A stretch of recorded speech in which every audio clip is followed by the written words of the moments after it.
nombre es Rosa María Juárez Galloso. Tengo la edad de 49 años.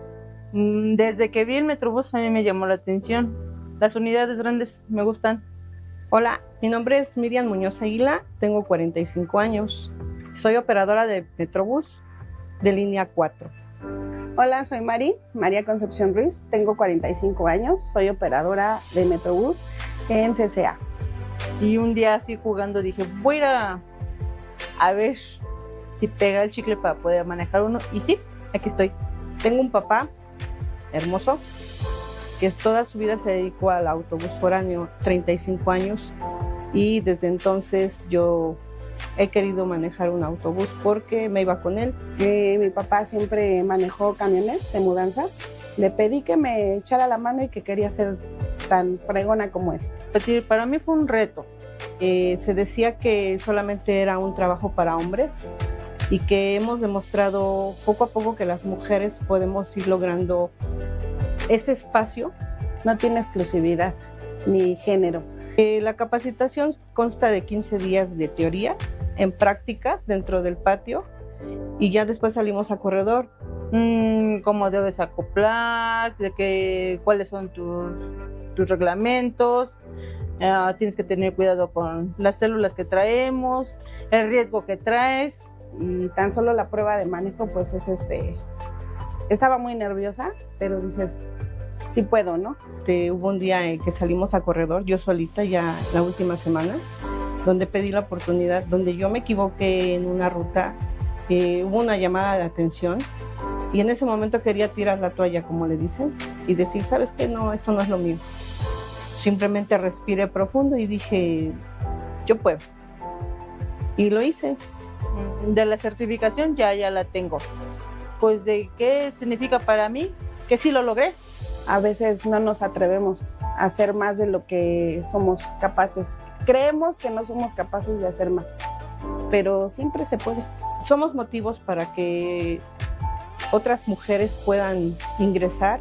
Hay gente que se admira, te felicitan, que le eches ganas, te desean lo mejor. Pero el hecho de que se suba cualquier persona a la unidad y te digan, qué bonito manejas, que Dios te bendiga, nunca había visto una mujer y cosas así con signos de exclamación, te hacen sentir muy bien y te dan motivos para que pues sigas adelante. Yo tengo 3 motivos muy importantes que son mis hijos. Mis motivaciones son mis hijos, mis nietos, entonces pues por ellos estoy aquí. Si les gusta manejar, les gustan los riesgos y les gusta la adrenalina, adelante. No te quedes con las ganas. Que no se limiten, que somos capaces de muchas cosas, que si yo puedo, tú puedes.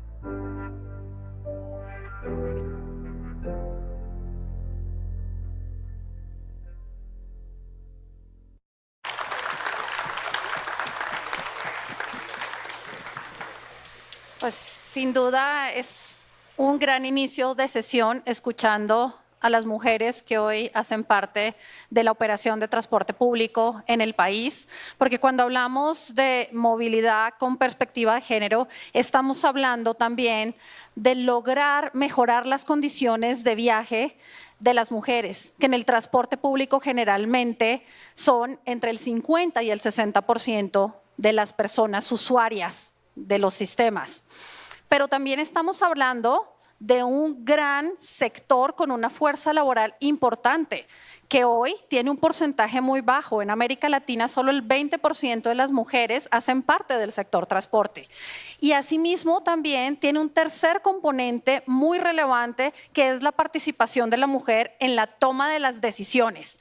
Entonces, en esta sesión que hemos denominado Movilidad y Género, Transformación y Liderazgo, justamente me acompañan estas 3 grandes mujeres que están en la toma de decisiones constantes aquí en México, en Buenos Aires y en América Latina en general, para establecer transformaciones que permitan no solo mejorar la movilidad de las mujeres, sino en la medida en la que se transforma esta movilidad, estamos también transformando la movilidad en general de las diferentes personas de nuestras ciudades con equidad y con inclusión.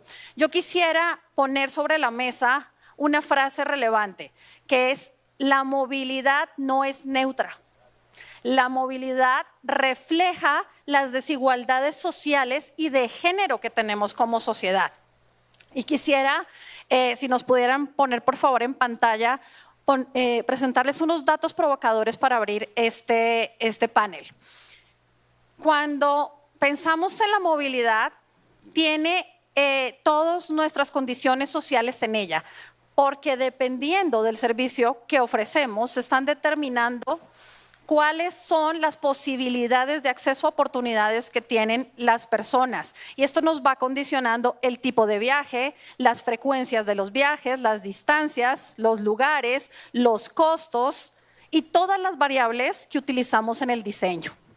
Y yo les quiero mostrar aquí esta información con datos del 2021 del INEGI, donde vemos el reparto modal para el motivo de viaje por trabajo de la población que está activa económicamente, que eran 46 millones de personas en el 2021. Y de esas 46 millones de personas del 2021, 30% de ellas se movía en auto particular, 33 en transporte público y 27 caminando. En el caso de las mujeres, estos porcentajes se elevan principalmente en transporte público. Si queremos ver los porcentajes por las personas que son empleadoras, particularmente en los hombres, el porcentaje mayor está en el vehículo particular. Si lo miramos en las mujeres, también es el vehículo particular, pero en menor medida que el hombre. Si nos vamos a las personas trabajadoras y asalariadas, el transporte público es el modo más utilizado, pero significativamente más utilizado por las mujeres.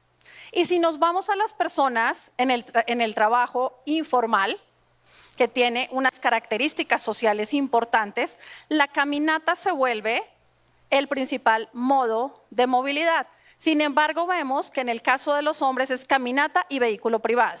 En el caso de las mujeres es caminata en el 50% y luego se divide entre transporte privado y transporte público. Entonces ya vemos aquí que hay un reflejo de nuestra sociedad que está mezclando no solo las variables de género, sino las variables económicas. Y con estos datos sobre la mesa, yo quisiera empezar a darle la palabra a nuestras tres panelistas para que desde una visión de liderazgo y de transformación nos pudiesen compartir cuáles han sido esas decisiones que buscan avanzar en materia de movilidad y género y desarrollo e inclusión, que si no hubiesen sido con la participación activa de mujeres, no hubiesen salido. Si es un caso personal, ¿qué barreras encontraron para poder implementar o impulsar esta medida? Entonces quisiera arrancar primero contigo, Natalia. En el caso de Buenos Aires, han definido el transporte como una política de inclusión, de equidad. ¿Qué acciones se han tomado que no se hubieran logrado sin la participación de una mujer al liderazgo? Bueno, muy buenas tardes y buenas noches a todos. Gracias por la invitación a la MTM. Gracias, Angie, por toda tu presentación e introducción. Me gustaría compartir con ustedes 3 casos puntuales de cuestiones particulares que pasaron en Buenos Aires que creo que si no hubiesen sido con el trabajo en conjunto de todas las mujeres que somos parte de la Secretaría de Transporte en la ciudad no se hubiesen podido llevar adelante. Una es un caso muy particular y puntual que es, encontrábamos que las personas, sobre todo las mujeres, ¿no?, que estamos al cuidado de otras personas, sobre todo los niños y niñas, una barrera al momento de subir al transporte público, ¿no?, sobre todo al transporte colectivo, en donde no podíamos subir al vehículo con el carro, o sea, el cochecito del bebé con el niño o niña dentro. Los transportistas, los conductores, no te dejaban subir. Te decían que tenías que plegar el cochecito, agarrar el niño a UPA. Imagínense con lo difícil que es eso y poder subir al transporte. Nosotros trabajamos en una política pública en donde se permite subir con el cochecito abierto, con el niño o niña adentro, por la puerta del centro, que es la más amplia, ¿no?, donde uno puede subir a nivel y está la rampa para poder acceder con completa accesibilidad sin tener que plegar el carro. Y recomendamos que tienen que viajar a contramarcha con el arnés puesto, que es la forma más segura en que los niños y niñas tienen para transportarse en el vehículo. Y eso, si no lo hubiésemos propuesto, implementado como una política fuerte, no estaba permitido y tuvimos resistencias. No tuvimos que dar capacitaciones a todo el sector, a los empresarios, a los conductores, torcer también esa idea de que eso no era seguro, mientras que era la forma más segura. Por otro lado, bueno, implementamos un servicio de transporte conducido 100% por mujeres. Escuchaba recién los mensajes que decían las conductoras acá de Ciudad de México y es la misma devolución que tenemos de nuestro primer servicio de transporte, que es 100% eléctrico y conducido 100% por mujeres. Que eso también fue una decisión que pusimos desde la Secretaría, porque si hubiésemos sacado los pliegos así como venían diseñados, no estaba la cláusula de que tenían que emplear mujeres, donde hoy en el transporte público de pasajeros de colectivos de la ciudad, 0% del personal de conductor eran mujeres. Y hoy tenemos 32 mujeres conduciendo este servicio de transporte. Y por otro lado, el diseño de la infraestructura y la planificación de la infraestructura de manera integral con perspectiva de género. Es decir, salirnos de esa visión de pensar que las ciudades y la movilidad está pensada para el hombre promedio y pensarlo desde la mujer, que cuando lo estamos pensando y planificando desde la mujer, lo estamos haciendo inclusivo para todas las personas, con paradas accesibles, iluminadas, con espacios seguros para la calidad de la espera, diseñando las rutas y los servicios en función de esos viajes. Muchas gracias, Natalia. Y quizás muchos se preguntarán, bueno, ¿y por qué estás hablando de la accesibilidad de las carriolas y de temas de iluminación y de diferentes condiciones con operación un poco distinta? Bueno, históricamente hemos diseñado los sistemas de transporte, los sistemas de movilidad bajo un tipo de viaje que es lineal, que es el del hombre que va al trabajo. Hemos hecho instrumentos de planeación donde vemos de dónde a dónde va, cuánto tiempo se toma, cuántos pasajeros van en ese destino, pero el viaje de la mujer, y gracias a múltiples estudios de múltiples instituciones, muchas que estamos aquí presentes, hemos identificado claramente que las mujeres nos movemos distinto. Y de acuerdo a diferentes variables socioeconómicas, hay aún más diferencias en los viajes. Las mujeres tienen menos viajes lineales, son mucho más viajes en cadena, porque generalmente las mujeres tienen también los roles de viajes de cuidado, es decir, llevar al niño a la guardería, llevar a la mamá o al adulto mayor a la cita médica. Las mujeres trabajadoras tienen muchos más viajes cortitos y si son trabajadoras en la informalidad también tienen que cargar elementos. El acoso sexual es importantísimo también en materia de transporte y cambia también los patrones de diseño. Entonces, Marta Lucía, en tu caso, pues en tu red tienes más de 80 ciudades donde hay operadores, donde hay autoridades, donde hay especialistas. ¿Qué decisiones has visto que se han tomado, que han sido fundamentales para avanzar esta agenda o qué decisiones se han tomado solo con una perspectiva masculina y no nos han permitido avanzar en una agenda mucho más plural y diversa? Bueno, Angélica, muchas gracias. Primero que todo, permíteme saludar, agradecer a mi amigo Jesús Padilla, presidente del Grupo Empresarial CISA, a mi querido amigo Nicolás Rosales por la invitación, a ustedes, también un honor compartir este panel con ustedes. Y dando respuesta a tu pregunta, yo creo que parto de un dato importante que nos da el Banco Interamericano de Desarrollo y es que justamente más del 50% de pasajeros que hacen viajes diarios en América Latina son viajes hechos por mujeres. Y esto que tú mencionas justamente de lograr identificar cuáles son los diferentes modos de hacer viajes. Los sistemas de transporte público se diseñaron fue pensando en viajes lineales o pendulares, donde solamente estábamos pensando en origen-destino de la casa al trabajo o al colegio. Creo que ahora paso es como a dar un caso muy específico de cómo en América Latina efectivamente se ha venido avanzando en políticas públicas, que es muy importante. Y creo que acá hay un caso muy interesante que es Chile y quisiera tocar el caso porque desde Chile se define una política pública de género, de inclusión y de diversidad específicamente para el tema de transporte, de los sistemas integrados de transporte. transporte. Esto ha permitido que se lograra enfocar no solamente decisiones concretas dentro de los sistemas de transporte, sino también dentro de la manera como las mujeres se mueven en la ciudad.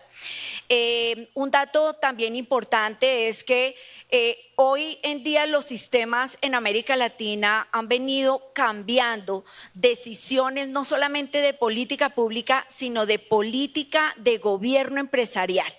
Y esto es muy importante entender que no solamente desde la gestión pública, sino desde la empresa privada, como el caso que veíamos ahorita de los testimonios de las conductoras en CISA, es justamente eso, es cómo se necesita incluir una transformación desde la política de gobierno de las empresas, de cómo se recluta, se fideliza a las mujeres, se capacitan y se desarrolla además un tema muy importante que tú tocabas, Natalia, de la infraestructura. En los patios, en las empresas operadoras y mismo en las entidades públicas se deben generar espacios específicos y adecuados para las necesidades de las mujeres. Hay un caso muy interesante en Bogotá, que es el caso de La Rolita, donde específicamente es la empresa operadora de buses eléctricos, donde el 63% de los operadores de la empresa son mujeres, y son mujeres con mujeres líderes, cabezas de familia, pero que además han logrado incorporar políticas de diversidad de transgénero.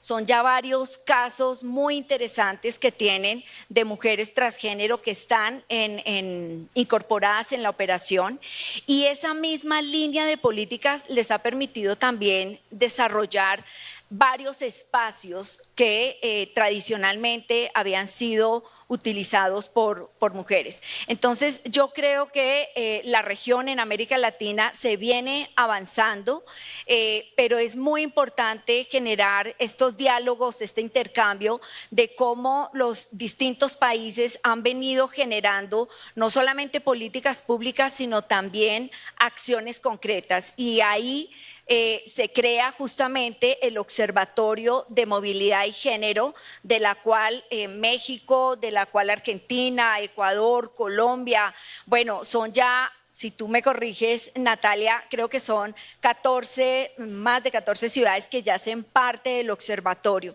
Entonces, fíjate que ya viene siendo parte de la política de gestión dentro de las entidades y dentro de las ciudades. Muchas gracias, Marta, y tocas un tema fundamental, que avanzar en la agenda de género y de inclusión no es un tema de feeling, ¿no? A veces pensamos que solo por imaginar y suponer qué necesidades tienen las mujeres, o solamente por ser mujer también sabemos tomar las decisiones para avanzar en estas políticas y proyectos. Sí es fundamental la documentación, la información técnica, poder estar estructurando y diseñando a partir de pues toda la información que tenemos en las ciudades, conocer a esa usuaria. Decían en los paneles de ayer, estamos en un momento en que ya no solo estamos tratando de subir gente al transporte público, el reto en este momento es mantenerla. Pues, oh sorpresa, más de la mitad de los usuarios, de las personas usuarias de transporte son mujeres, y tenemos que retenerlas, y para eso hay que conocer y entender sus patrones de viaje y sus necesidades. Y en ese sentido, Rosario, tú tienes muchos años en el sector y también has estado de frente y tras bambalinas en decisiones a veces de carácter económico, financiero, de planeación, de integración. Entonces, bajo esa perspectiva, cuéntanos un poco dónde han estado los grandes retos y cuáles han sido esas decisiones transformadoras que se han ido tomando en la ciudad. Claro, pues primero igual saludo a todos con mucho gusto. Agradezco la invitación al grupo CISA y la MTM. Y bueno, pues es un gusto poder estar aquí, compartirles desde Metrobús qué hemos hecho y con qué visión estamos avanzando para justo con estas estadísticas, la verdad, bastante interesantes que, como comenta Angélica, reflejan pues el comportamiento de la sociedad, y atendiendo esas necesidades, pues desde Metrobús tenemos un compromiso muy importante que lo hemos llevado a acciones muy concretas, entendiendo también con una perspectiva de género que debemos incorporar estos viajes distintos y complejos que hacemos las mujeres, ¿no? Esta necesidad pues nos ha llevado desde Metrobús a planear, como ya comentaba Natalia, el tema desde la infraestructura y entender también al interior las necesidades que pues una como mujer sufre al trasladarse a hacer distintas actividades, ¿no? Desde el trabajo, viajes de cuidado, de acompañamiento, de recreación, y cómo queremos movernos, ¿no? No solo es movernos, sino que queremos sentirnos seguras, queremos viajar en un entorno que nos dé certidumbre y poder llegar a nuestros destinos. En Metrobús hemos planeado y diseñado un sistema pues accesible que justo permita hacer estos viajes inclusivos, donde pues también tenemos en las unidades espacios exclusivos para mujeres donde se puedan sentir seguras. Y algo que es muy relevante que hemos compartido con nuestras usuarias es la atención que podemos dar y que ellas sepan que detrás del sistema, que pues en Metrobús es operado por empresas concesionarias, nosotros somos el sistema regulador, trabajamos de manera coordinada para desplegar y atender a lo largo de nuestros corredores toda la tecnología y la infraestructura que permita una atención inmediata. Creo que esto es muy importante, tener una comunicación todo el tiempo con los usuarios. Siempre hay áreas de oportunidad y algo que es relevante sobre todo es actuar de manera oportuna y seguir mejorando protocolos. No solo porque uno deja implementada alguna acción quiere decir que ya funciona, sino que es perfectible. Algo que nos ha llevado a Metrobús, sobre todo con una perspectiva de género, es incorporar un tema de atención ante cualquier caso de acoso o violencia, donde pues tenemos desplegado a lo largo tanto de las estaciones como de las unidades sistemas de videovigilancia, donde coordinamos de manera directa e inmediata cualquier incidente, ¿no? Entonces, tener esta comunicación directa con usuarias, usuarios, generar sobre todo esta atención que permite garantizar y saber que son escuchadas. Eso es algo muy importante, ¿no? Saber que entendemos también la necesidad que tienen de una atención oportuna. Esto me parece que es algo que ya está comprometido, sobre todo el gobierno, con rutas libres de violencia, que a lo mejor pareciera que desde una perspectiva de un hombre, ¿por qué tanta relevancia tiene mirar hacia estos esquemas? La verdad es que es mucha porque cambiamos el trayecto y el viaje de las mujeres. La infraestructura sin duda requiere todavía pues mucha conexión con otros sistemas. Desde Metrobús sabemos que hemos avanzado, tenemos sistemas pues iluminados, accesibles, con rampas, guías podotáctiles que permiten justamente hacer todos estos viajes ya incluyentes. Estamos buscando también establecer una conexión con la red de movilidad integrada. Sabemos que no somos un sistema aislado, es un sistema troncal, donde la comunicación e interacción de nuestras usuarias, pues no solo las dejamos al pie de la banqueta, ¿no? Sino que su trayecto muchas veces continúa. Entonces, planear integral con otros sistemas es también un gran reto. Desde mi experiencia también hemos avanzado en esta integración, en general el sistema de movilidad integrada ya en la Ciudad de México con los distintos organismos, e integrar también los distintos pues medios de pago, que ha sido otro uso de la tecnología que hemos implementado para que pues pueda haber una accesibilidad inmediata independientemente de lo que traigas, te puedas mover de manera libre en el transporte. La planeación y la inclusión que tenemos y donde sí vemos un gran reto y estamos trabajando también de manera comprometida con un proyecto ahorita que veía las mujeres operadoras, es tener a más conductoras, ¿no? Sin duda para Metrobús ahora es un gran reto. Nos hemos trazado ya como objetivo tener nuestra primera ruta eléctrica. Recién se veía estas unidades de una nueva ruta que implementamos por CCA, la empresa que da el servicio de el aeropuerto a las inmediaciones con Paseo de la Reforma y en el Monumento a la Revolución. Tenemos como objetivo que sea operada por mujeres, hay un gran compromiso. Y lo importante de sentarnos, yo hace unos días me senté con las operadoras para entender qué les hace falta. Sin duda ellas son las que nos pueden transmitir su experiencia y saber por qué más mujeres no se animan. Y algo que me parecía relevante que decían, es que desde la convocatoria dice operadores. O sea, entonces parece que desde ahí estamos restringiendo el acceso, ¿no?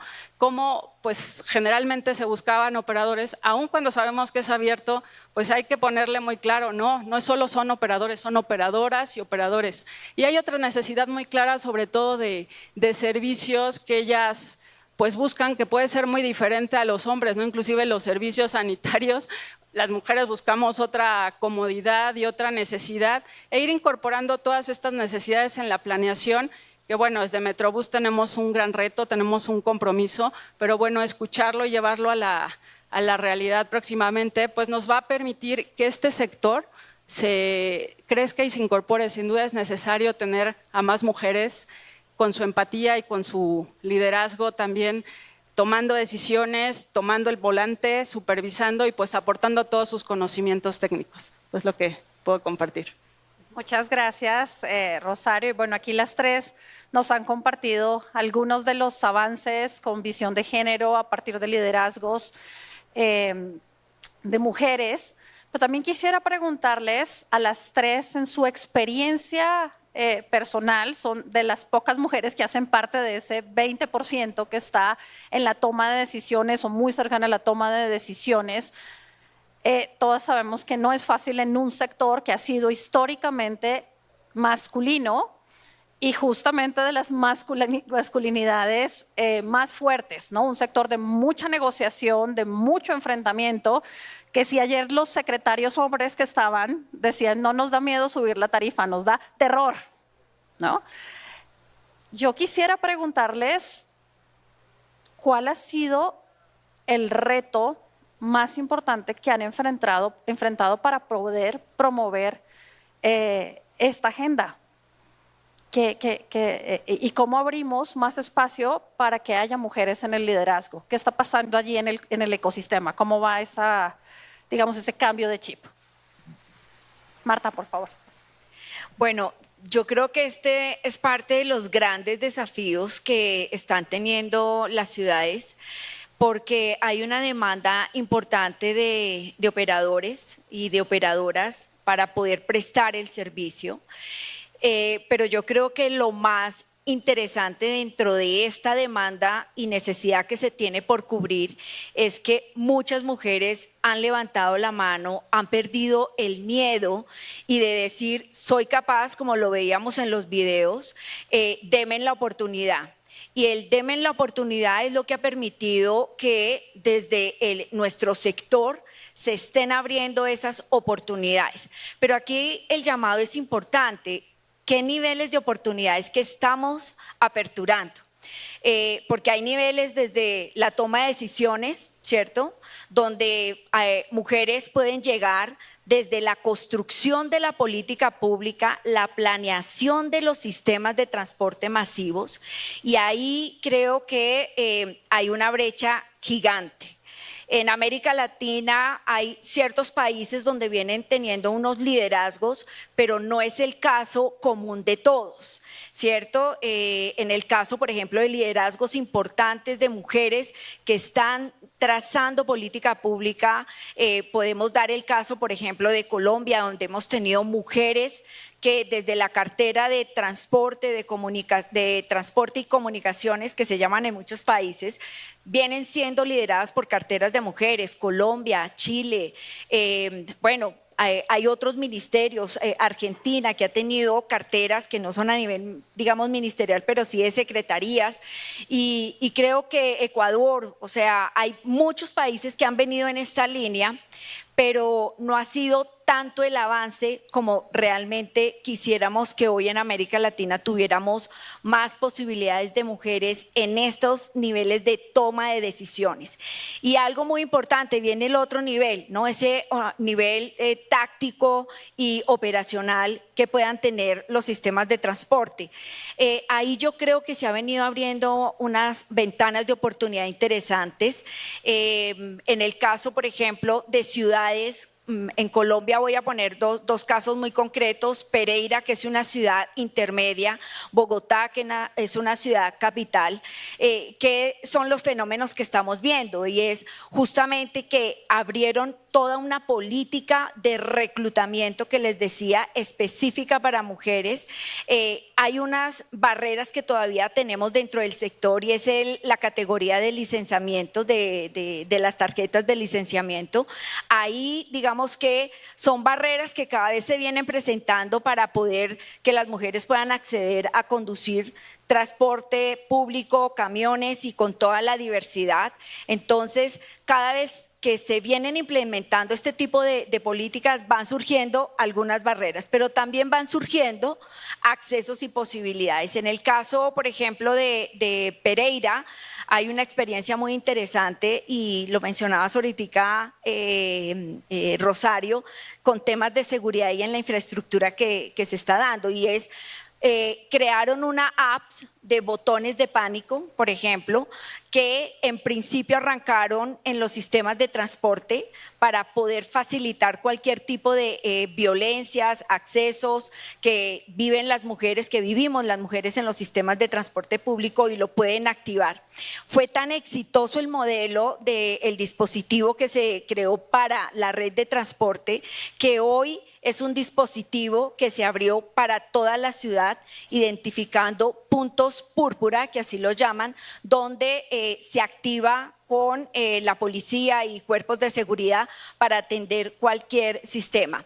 Y este modelo, por ejemplo, fue planificado a partir de mujeres que estaban en las carteras de secretarías, que estaban en la entidad del ente gestor del megabús. Entonces, es importante que estos espacios también a nivel de gestión, de planeación, estén en cabezas de mujeres. Y en la parte, digamos, ya más operacional, creo que el caso, por ejemplo, de contar ya con mujeres con un nivel importante de operación de varios sistemas en América Latina es interesante, no solamente en transporte público urbano. México creo que es un país líder en mujeres operadoras de camiones, es una experiencia muy interesante que se viene replicando también para muchas ciudades en América Latina.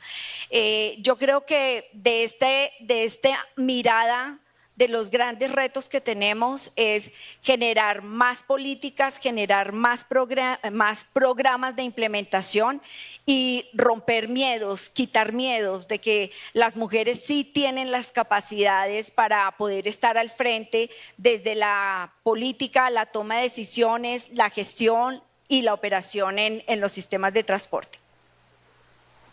Gracias, Marta. Adelante, Natalia, por favor. Bueno, desde Buenos Aires voy a retomar un poco desde atrás para adelante, como mencionaba Marta, y creo que es clave todo lo que tiene que ver con fomentar que las mujeres podemos acceder a esos puestos de liderazgo y de toma de decisiones.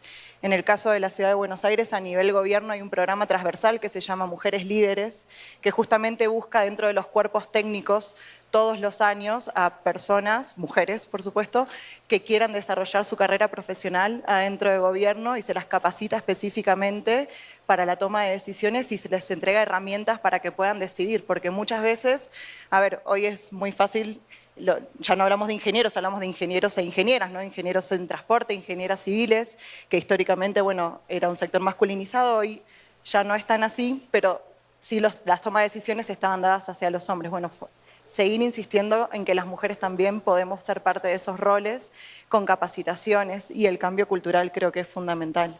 Entender que no necesariamente por ser un hombre las decisiones van a ser tomadas de manera distinta a que una mujer.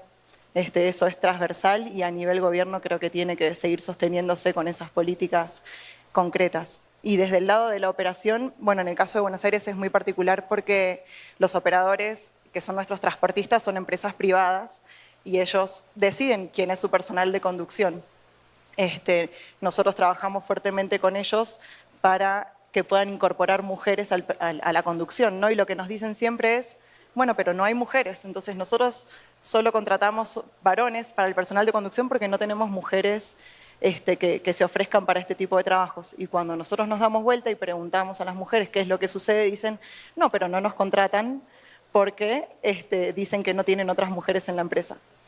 Entonces lo que hicimos fue trabajar un programa que se llama Cambio Cultural Choferes Líderes, donde trabajamos de manera integral y vertical hacia todas las empresas operadoras de transporte, no solo con capacitaciones hacia el personal de conducción, sino también con los directivos de estas empresas que son los que toman las decisiones, capacitándolos en cuestiones de género, de discapacidad, de inclusión y de accesibilidad, dotándolos de herramientas para poder entender cuáles eran sus barreras al momento de, por ejemplo, contratar mujeres o incluir mujeres en el sector transporte y acompañarlos para que puedan torcer esa visión y poder contratarlas.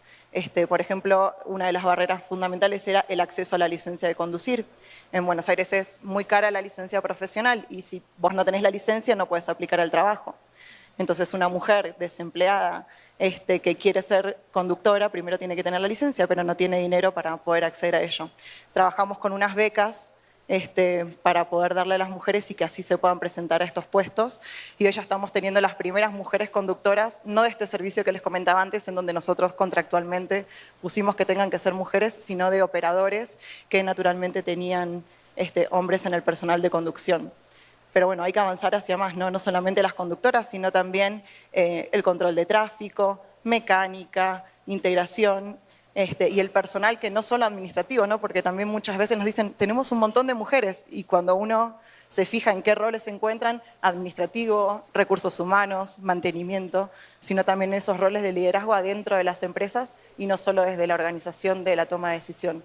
Pero es un trabajo continuo, en nuestro caso, diario con los operadores, de hablar con los empresarios que siguen siendo hombres, los líderes de esas empresas, y de a poco, bueno, trabajando con estos programas vamos haciendo el aporte hacia ese cambio cultural y bueno, y se van viendo cambios, ¿no? De a poco, pero es una política que siempre decimos que hay que sostenerla, que si no la estamos sosteniendo y la seguimos impulsando, por sola no sucede.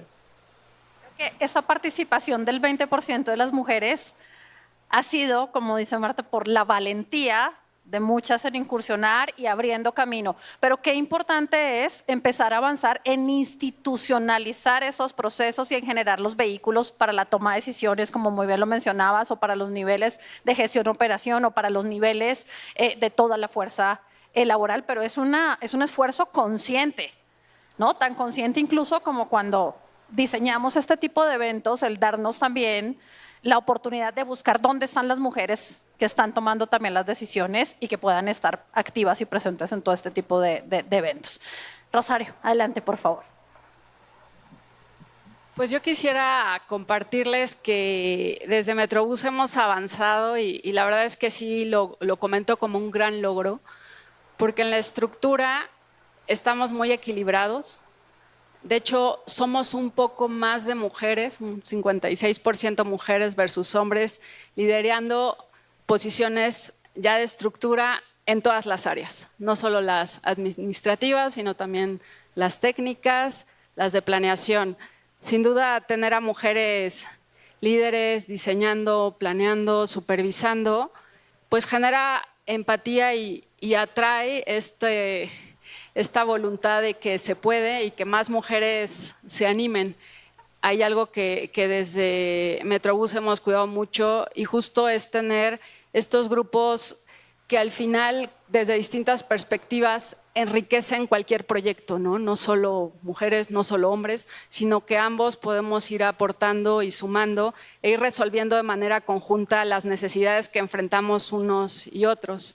Esto nos lleva sobre todo ahorita con el reto que les comentaba de tener y seguir fortaleciendo la inclusión de mujeres operadoras, a que pues, las escuchemos y entendamos que pues, tenemos un gran reto desde el diseño. Si teníamos siempre jornadas extendidas, ahora tenemos que diseñar para integrar con jornadas más flexibles, se puede. Tenemos a mujeres diseñando esas políticas, entienden perfecto la necesidad y creo que eso genera mucha empatía, ¿no? Poder entender desde los distintos niveles y posiciones cómo generamos pues desde los patios, la infraestructura, en las estaciones, estas necesidades que permitirán a más mujeres incorporarse y creo que uno de los grandes retos y es algo en lo que tenemos que fortalecer, comentaba mucho Natalia, la capacitación, ¿no? gran parte de la inserción me parece que tiene que ver, sobre todo en este sector, para tener más conductoras, en una capacitación donde también conversando con ellas me decían, bueno, es que los capacitadores todos son hombres. Eso, bien o mal, genera una barrera, ¿no? O sea, no ver a mujeres también liderando y capacitando, pues de entrada es yo estoy de este lado, pero solo veo puros hombres que son los que me están enseñando, donde muchas veces no entienden mis necesidades, me apena salir y decirles que tengo algún otro tipo de eventualidad. Entonces, pues eso cambia totalmente si más mujeres empiezan a asumir estos roles, pues no solo del volante, sino que ya demos el siguiente paso a tener capacitoras mujeres, involucrándose sobre todo y entendiendo qué roles también tienen estas otras mujeres y cómo ser flexibles. Esto nos lleva pues a que las jornadas, y mujeres muy valientes dicen, yo no necesito una jornada corta, simplemente necesito que se adecue a mis necesidades y puedo hacerla perfectamente en el horario. Entonces, no es como que se empiece a diseñar una política distinta para mujeres, sino empezar a incluir y entender esta flexibilidad que podemos tener.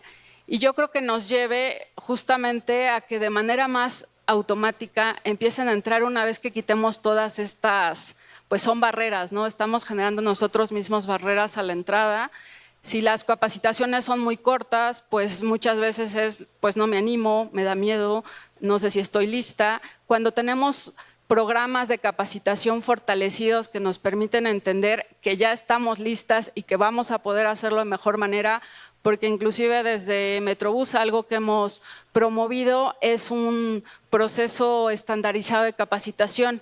Es una certificación que implementamos con el CONOCER, aquí es el Consejo Nacional de Normalización, que justo lo que hace es certifica competencias. Entonces tenemos todo un programa pues muy exhaustivo de evaluación y capacitación ya de operadores y operadores en sistemas BRT.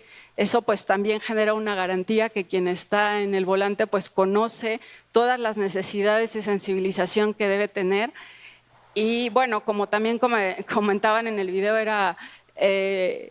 pues es muy enriquecedor ver cómo también mujeres, me lo comentaban, tienen otra empatía y perspectiva cuando están al volante, ¿no? Entendiendo que llevan pues a madres, a niños, a mujeres con carriola, llevan que traen distintas necesidades, personas con sillas de ruedas, y muchas veces esa empatía a veces la tenemos un poco más arraigadas las mujeres y eso nos da pues otra sensibilidad inclusive en el manejo, quizá un manejo menos brusco, más consciente de a quiénes transportamos y todo lo que está en juego, digamos, cuando estamos al volante, cuando pues compartimos este trabajo que pues requiere no solo ese profesionalismo, sino también esa sensibilidad, ¿no? Entender todo lo que pasa y cómo podemos ser muy empáticas unas con las otras y con todos los usuarios en general. Entonces, bueno, los grandes retos que enfrentamos a nivel Metrobús, pues es seguir avanzando, es ir trazando, ir rompiendo esas barreras para que más mujeres formen parte de nuestra plantilla laboral que traen las empresas concesionarios con ese compromiso. Hay mucha voluntad. Yo agradezco mucho que lo vean ya como algo que tiene que ocurrir, ¿no? Que ya no es un sector exclusivamente de hombres, sino que tenemos que encontrar los mecanismos para que se integren más mujeres y se integren de manera exitosa, porque yo creo que lo que hemos logrado ya con esta participación es que sí se puede y hay un gran desempeño y hay muchas experiencias a nivel internacional que con estadísticas nos han permitido ver que pues tomar esta decisión para avanzar, pues esperamos que tenga pues resultados muy positivos. Muchas gracias, Rosario, y muchas gracias a las tres porque sin duda el esfuerzo, el liderazgo de transformación que han tenido va abriendo ese camino, esa brecha para que tengamos mejores condiciones de movilidad con perspectiva de género. Y vemos cómo el liderazgo es fundamental para la transición, hemos hablado aquí, y ese liderazgo tiene que ir acompañado de información técnica, de datos, de observación, de entendimiento, de generación de vehículos e instrumentos. Y se trata no solo de, lo decías tú muy bien, de que las mujeres tomemos el control de transporte, no, se trata es de la complementariedad. Hace un rato teníamos una conversación con Jesús y justo decíamos, ¿es igualdad o es complementariedad en otros temas? Pero en realidad es complementariedad, ¿no?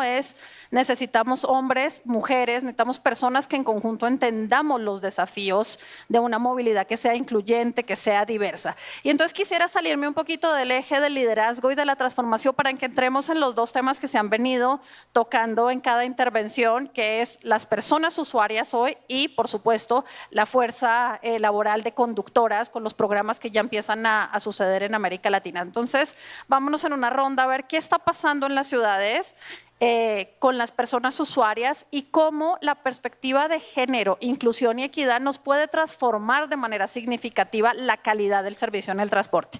Marta, por favor.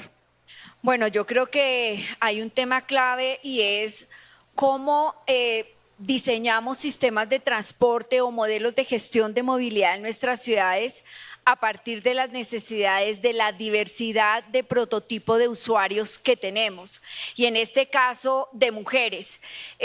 Hay un avance que se ha logrado y yo creo que Buenos Aires ha sido uno de los líderes en el proceso junto con México, junto con Chile, con Colombia, y es haber integrado en las encuestas el modelo de movilidad del cuidado.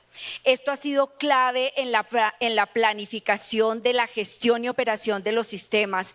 Entender que la vida y el ciclo de viaje es continuo, no puede ser, como lo hablábamos desde un comienzo, lineal o pendular.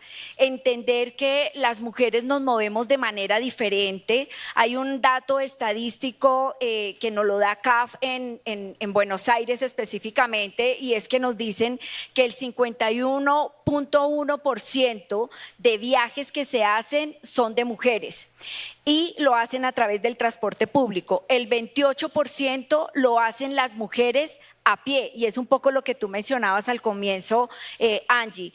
Y el total de viajes que hacen los hombres en transporte público es el 65% en Buenos Aires. Entonces, uno ve que esas diferencias de modelos de viajes, de casi, si sumamos los dos modos que hacen las mujeres en transporte público más a pie, casi es el 80% de viajes que se están haciendo en Buenos Aires, ¿sí? Y de eso claramente llama la atención es de cómo a partir de políticas públicas y de entender la diversidad de cómo nos movemos las mujeres en las ciudades, se empiezan a tomar este tipo de decisiones que tú mencionabas, Natalia, de poder entender que claramente las mujeres podemos hacer 5 veces más viajes que un hombre, porque tenemos transporte o movilidad del cuidado, es decir, somos mamás, pero también somos hijas, pero también cuidamos, ¿no?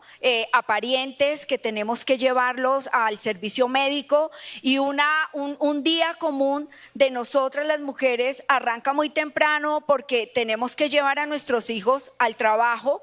La gran mayoría lo hacen a pie y por eso es el porcentaje tan alto que tenemos, o lo hacen en bicicletas, ¿cierto? Donde la infraestructura también para el carril de bicicletas no está pensado para bicicletas con pasajeros o con carga, que también las mujeres hacemos viajes no solamente de compras del mercado, sino del cuidado adicional. Luego de que dejamos los hijos nos vamos al trabajo, y del trabajo también vamos a hacer la diligencia, ¿no? Y aparte de la diligencia retornamos a hacer trámites médicos o retornamos al colegio por nuestros hijos y volvemos a la casa. Entonces, dése en cuenta esa variedad de movimientos y de viajes que hacemos las mujeres, y hoy los sistemas de transporte se están reconfigurando. ¿Y cómo se están reconfigurando? Es a partir del levantamiento del diagnóstico de cómo nos movemos. Esa planificación de las encuestas de movilidad del cuidado deben hacer parte desde la construcción de la política como de la planeación de la gestión de los sistemas. Y aquí el diseño de la infraestructura también ese es otro elemento fundamental. La infraestructura, no solamente al interior de los vehículos, se está avanzando de una manera muy importante. La reciente licitación que tiene Transmilenio de fase 6 del sistema de transporte, hoy ya demanda con una capacidad y un prototipo de vehículos pensados en la diversidad de usuarios que tiene el sistema, y también está pensado inclusive en las mascotas que van como guía o como apoyo para las personas. No solamente estamos pensando condiciones de calidad con Wi-Fi, con redes, con espacios para sillas especiales, sino también el espacio y la capacidad para sillas de ruedas, por ejemplo, o personas que acompañan a adultos mayores. Otro punto que también creo súper interesante y que con esa visión de cómo podemos empezar a pensar mejor esos sistemas de transporte es pensar en una movilidad transgeneracional. Eso es fundamental porque hoy la juventud que tenemos es la juventud que va a envejecer. ¿Y cómo estamos concibiendo esos sistemas de transporte? ¿Cómo estamos concibiendo el diseño de las ciudades? Porque recuerden que el viaje no empieza cuando llegamos al paradero y abordamos el bus. El viaje empieza desde que planeamos, en el caso de las mujeres o de las personas cuidadoras, de todo lo que tenemos que hacer y planificamos cómo salimos y nos encontramos en unas junglas que son nuestras ciudades, ¿no? Donde tenemos que ver cómo resolvemos y garantizamos la continuidad de ese viaje. Entonces, esa parte de la infraestructura, no solamente vial, la infraestructura completa del sistema, los paraderos, es un tema súper importante. Yo creo que hoy en América Latina son varias ciudades donde vemos todo el ecosistema completo de entender cuándo comienza y cuándo termina un viaje en el caso de las mujeres o de las personas cuidadoras, ¿sí? Esa concepción es fundamental porque es entender que el paradero debe responder en unas condiciones también especiales de infraestructura, de comunicación, de acceso, ¿sí? Y luego abordamos el bus y después del bus llegamos a nuestros destinos que pueden ser variados. Entonces, ahí fíjense que esa mirada y esa proyección, debemos considerar esa movilidad también transgeneracional. Los niños, los jóvenes, empezar a educar que el transporte público es donde se tiene que volcar toda la política pública de beneficios, de incentivos. El tema de la electromovilidad, y lo veíamos ayer, ha sido un detonante muy importante para políticas de género, pero también hay que ver cómo esa política de la electromovilidad, hoy los gobiernos están incentivando el adquirir vehículos eléctricos, ¿cierto? Es esa línea, y también la flota eléctrica de pasajeros y de carga para lograr ciudades sostenibles, vivibles y con unas mejores condiciones de vida. Pero ahí es un poco el llamado de atención, es cómo dentro de esta mirada transgeneracional de garantizar movilidad para niños, jóvenes, ancianos, debe permitir también accesibilidad universal. Y ahí digamos que es un llamado, es una invitación a los planificadores, a los gestores de cómo diseñamos completamente sistemas integrados desde la infraestructura, desde la parada, desde el vehículo, con una mirada mucho más integral y mucho más holística. Gracias, Marta. Creo que nos generas una imagen en la mente de la diversidad de viajes y de necesidades en la infraestructura, y que cuando hablamos de equidad y de género, en realidad no es solo el identificar el viaje de las mujeres, ¿no? Dentro de las mujeres hay una infinidad de condiciones que hace que los viajes sean distintos. Dabas ahorita algunas razones de por qué es mayor el porcentaje de caminata, y creo que hay un sector que no hemos visto ni estudiado lo suficiente, que es donde hay empleadas una gran cantidad de mujeres, que es el sector de las trabajadoras del hogar. Trabajadoras que utilizan el transporte público, pero que generalmente sus trabajos están en los lugares que no son los centros de trabajo, son los centros de vivienda, y que en nuestros modelos urbanos, pues generalmente en lugares de mayor acceso económico, quizás son lugares que son más difíciles de llegar en transporte público y tenemos a las mujeres trabajadoras del hogar haciendo unos viajes enormes a pie porque no tenemos cómo brindarles esa accesibilidad. Y las otras son en el tema de cuidado, son las mujeres en los hospitales, las enfermeras que principalmente son mujeres y que salen en horarios muy específicos y que no necesariamente las atendemos en el transporte. Entonces quisiera pasar ahora con Natalia y con Rosario para que nos comenten un poquito en los sistemas qué están viendo en sus usuarias, qué ha cambiado, qué beneficios se están dando y también en el caso de los programas de mujeres conductoras, no tanto sobre la necesidad de las mujeres, sino qué impactos hoy hay de que existan mujeres al volante. Adelante, por favor. Gracias. Bueno, entendiendo, como decía acá, las encuestas, ¿no? Y poder preguntar y capturar esta información y entender que las mujeres nos movemos efectivamente distinto que los varones, nos hace repensar la red de transporte. Hoy en Buenos Aires estamos reestructurando todas las rutas de buses que circulan adentro de la ciudad de Buenos Aires. Ya llevamos reestructuradas del año pasado a la fecha 13 rutas. Tenemos previstas para este año 10 rutas más, teniendo en cuenta justamente los resultados de esas encuestas y de esos datos. No entender cuál es la capilaridad que tiene ese servicio, porque nosotros podemos pensar en los servicios de transporte estructurantes, ¿no? En Buenos Aires tenemos las redes ferroviarias, tenemos los ferrocarriles urbanos, suburbanos, la red de metro, el subte de Buenos Aires, con viajes céntricos, pensados en viajes rápidos para llegar al trabajo, mayoritariamente realizado por los hombres. Entendiendo que las mujeres realizamos más viajes y tal vez más cortos y más conectados, justamente estos servicios no son los que podemos modificar y cambiar, sino que son los buses los que nos pueden dar esa capilaridad. Entonces lo que estamos trabajando es en reestructurar justamente esas rutas, volviéndolas en algunos casos más barriales, entendiendo que teníamos solapamiento de rutas de servicio de buses, eliminando esos solapamientos y aprovechando los ahorros en eficiencia y poner servicio de transporte donde de repente antes no había. Hoy estamos llegando hacia barrios donde antes no tenían servicios de transporte con demandas históricas, y sobre todo son esos barrios, ¿no?, de clases bajas, los barrios populares de la ciudad donde se hacía justamente la caminata y hoy tienen un servicio de colectivo que los llevas a su casa y que son usados mayoritariamente justamente por mujeres, ¿no? Que somos las que estamos realizando esos viajes más cortos, pero que de repente necesitamos hacerlo porque si no de otra forma no lo podemos hacer. Y no solo es trabajar en las rutas, sino trabajar en las frecuencias, porque a veces uno puede ver la mancha, la pisada y puede decir, bueno, está casi toda la ciudad cubierta por una red de transporte, pero cuando uno quiere ir a abordar ese servicio, justamente salgo de mi casa, llevo a los niños al colegio y de ahí tengo que ir al trabajo y llegas a la parada y el servicio no llega, ¿no? Entonces, no es solamente tener la ruta, tener la parada, sino trabajar con las frecuencias de ese servicio y que los horarios en los que se despachan esos servicios sean los horarios en los que las mujeres y, por supuesto, todas las personas necesitamos realizar esos viajes.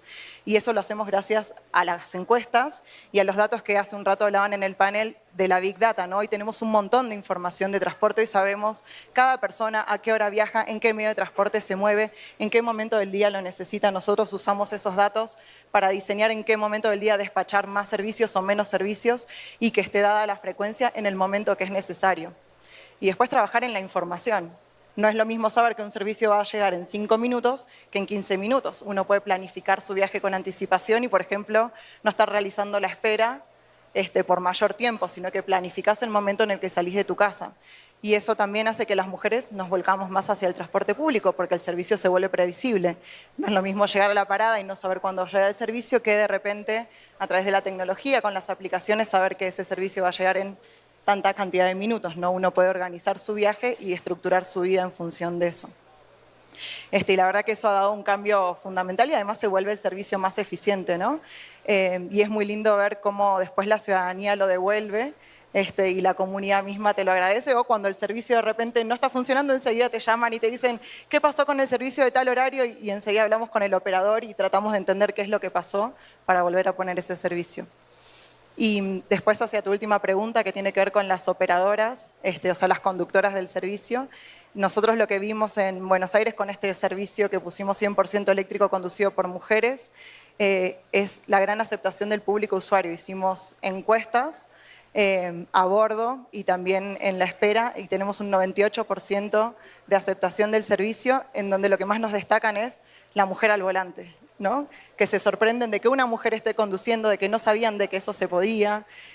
Nos hablan de que siempre arriman al cordón, de que esperan a que se termine de subir a la unidad para arrancar el vehículo, que las aceleraciones y las desaceleraciones son mucho más suaves y que eso hace que se pueda viajar de manera más cómoda, más segura, sobre todo pensando en esto de que las mujeres viajamos mayoritariamente realizando tareas del cuidado, con niños, niñas, acompañando a adultos mayores, cargadas de bultos, con mochilas y con bolsos. Sí, claro. Es muy difícil cuando además sabemos que nos vamos a subir a un transporte de que va a acelerar de golpe, frenar de golpe y que se te caen los niños. No, a veces uno no lo elige por eso y saber que esa conducción también va a ser segura, también hace que las mujeres nos volquemos al servicio de transporte, nos apropiemos de ese servicio y lo podamos defender.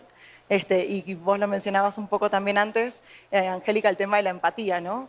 Las mujeres generamos empatía natural y eso un poco lo discutíamos también, incluso con las conductoras, y ellas mismas me decían, es que las mujeres somos cuidadoras naturales, tengamos o no tengamos hijos, lo tenemos intrínseco, cuidamos a nuestros sobrinos, cuidamos a los adultos mayores, si tenemos hijos por supuesto que también los cuidamos, entonces en la ciudad también estamos cuidando y están muy presente en la seguridad vial, en la conducción segura, eficiente, y creo que eso hace un servicio más inclusivo, más seguro, y como vos bien mencionabas, Angélica, hay que sostener, no solo recuperar demanda, sino que sostener la demanda existente, y creo que hoy hay que ir ahí hacia la calidad, no solamente en llegar a tiempo y que el servicio esté, sino que el servicio sea cómodo, seguro, eficiente para todos. Gracias, Natalia. Pues misma pregunta, Rosario, por favor. Pues bueno, Natalia ya ha detallado mucho. Yo quisiera realmente resaltar justamente esto que comentaba, que también desde Metrobús sabemos que se valora mucho, pues no solo por las mujeres, sino por todos los usuarios. Uno tiene que ver con un transporte seguro, o sea, finalmente alguien quiere subir al transporte y sentirse que va a llegar a su destino de manera segura desde que entra a la estación. Nosotros hemos desplegado a lo largo de nuestros corredores, siempre tenemos presencia de la policía auxiliar, que sabemos que atiende cualquier incidente. Esto pues muchas veces es impresionante, pero los usuarios, si ven distraído al policía o demás, ¿qué pasó? No está haciendo su trabajo, quieren esa vigilancia. O sea, sin duda sabemos que valoran mucho sentirse en un sistema vigilado.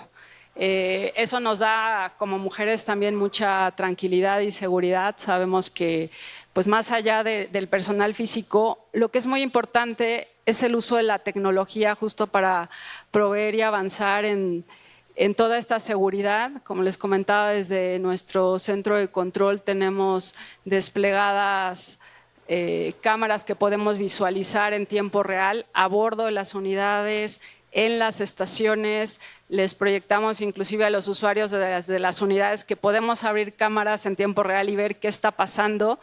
Ese componente da mucha tranquilidad en el viaje para todos, saber que pues de alguna forma alguien está cuidando el viaje y puede abrir en cualquier momento y atender cualquier incidencia.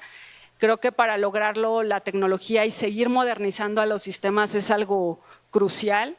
Otro de los aspectos muy relevantes que también comentaba Natalia y en lo que hemos buscado sobre todo fortalecer desde Metrobús el servicio es generar certeza y calidad en las frecuencias. Algo que también valoran mucho los usuarios es poder planear su viaje y tener pues certeza de cuánto va a durar el trayecto y si tiene una afectación el servicio. Aquí en la Ciudad de México pues tenemos muchísimas afectaciones, sobre todo por manifestaciones y conflictos sociales que muchas veces nos interrumpen el servicio, y algo que privilegiamos sobre todo es darles información al usuario en tiempo real de qué está ocurriendo al exterior, ¿no? Gran parte de esa atención se vuelca a informar en qué condiciones estamos operando y también poder compartir toda esta información y hacerla abierta, pues nos permite hacer una mejor planeación, ¿no? El usuario puede consultar, aquí tenemos abiertos los datos en una app de la ciudad, la app CDMX, donde te dice qué unidad es la próxima a llegar, la puedes consultar desde la estación o ver las frecuencias de paso. Esto sin duda impacta mucho en la planeación y en la toma de decisiones de trayectos. Tratamos de informar también en todo momento las las condiciones. Y algo que también hemos incorporado recientemente, entendiendo justo estas demandas y deseos de viajes, es ampliación de los horarios. Tenemos una línea, pues nuestra línea 1, que recorre pues, la Avenida de los Insurgentes, que es el corredor que ya cumplió 20 años. Entonces, entendiendo también la dinámica y evolución de la ciudad, hemos incrementado el horario los viernes y sábados, ¿no? Entendiendo que todavía la ciudad y muchos de nuestras personas usuarias, mujeres, trabajadores, se están desplazando todavía en una franja horaria más extensa. Entonces, hemos ido incorporando todas estas estrategias, justo también con ayuda de la información. El análisis de los datos se vuelve crucial para una mejor planeación y poderlos abrir, sin duda, algo que también hemos trabajado en acompañamiento con el ITDP, hemos avanzado mucho en abrir nuestra información. Entonces, ya tenemos los GTFS dinámicos. Pasamos de algo estático a algo dinámico, donde se puede consultar en tiempo real y de manera abierta, son públicos, la posición de las unidades, ¿no? Entonces, no solo tenemos ojos nosotros, sino cualquiera que pueda ayudarnos y quiera hacer estudios de la movilidad en el transporte. Creemos que eso es muy valioso, abrir la información, transparentarla. Entonces, en eso hemos evolucionado mucho y sabemos que tiene un impacto seguir incorporando toda esta tecnología. Y ahora que decía Marta, pues sí, las nuevas generaciones van a ser nuestros usuarios futuros, pues tenemos que recibirlos con sistemas modernos que se vayan adecuando a la tecnología que va avanzando rápidamente para incorporarla y pues mejorar la calidad del servicio. Eso es todo. Gracias, Rosario. Me hicieron ahorita acordar ambas, Natalia y Rosario. Marta, ¿te acuerdas? Hace ya unos tantos años que estábamos haciendo el estudio del sistema de atención al usuario en Transmilenio. Estamos hablando de hace más o menos 20 años. Y algo que decían las personas usuarias o que salía de este estudio es: para estar en el transporte público, realmente tenemos que avanzar en brindarle autonomía a las personas usuarias, darles certidumbre y darles seguridad. Entonces, qué emocionante es escuchar que en los impactos de implementaciones, de acciones hacia la inclusión y hacia la perspectiva de género, vamos ganando en autonomía, en certidumbre y en seguridad. Lo cual quiere decir que si trabajamos en equidad y en género, las beneficiadas no son solo las mujeres, somos todos y somos todas. Y entonces yo quisiera, nos quedan 7 minutitos, que fuéramos cerrando este panel con 2 minutos cada una de cuál es el reto pendiente y entonces en dónde deberíamos concentrar los esfuerzos. Marta, por favor.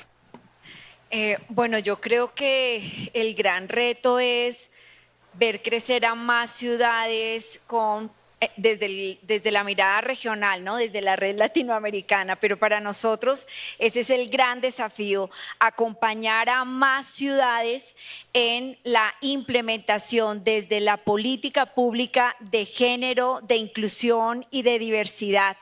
Para nosotros es fundamental seguir consolidando una plataforma de intercambio de experiencias, de conocimientos, de abrir espacios cada vez más de diálogo, de intercambio, porque creo que lo que no podemos seguir repitiendo son los errores, que ya hay una curva de aprendizaje muy grande en la región.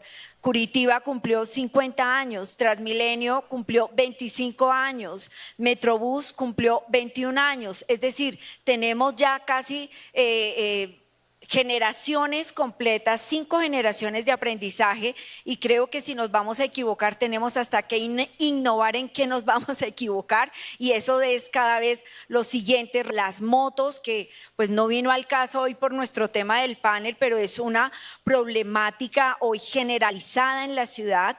Nosotros, muchas ciudades, no solamente caribeñas, veníamos advirtiendo del crecimiento exponencial de la moto, y hoy hay muchas mujeres que las vemos en las ciudades manejando su moto como medio de transporte, ¿sí? Entonces, fíjense que si no empezamos a regular desde este tema tan complejo que se nos viene presentando, la bola de nieve va creciendo y ya hay muchas ciudades en la región que han venido generando normativas, reglamentos, políticas de gobierno.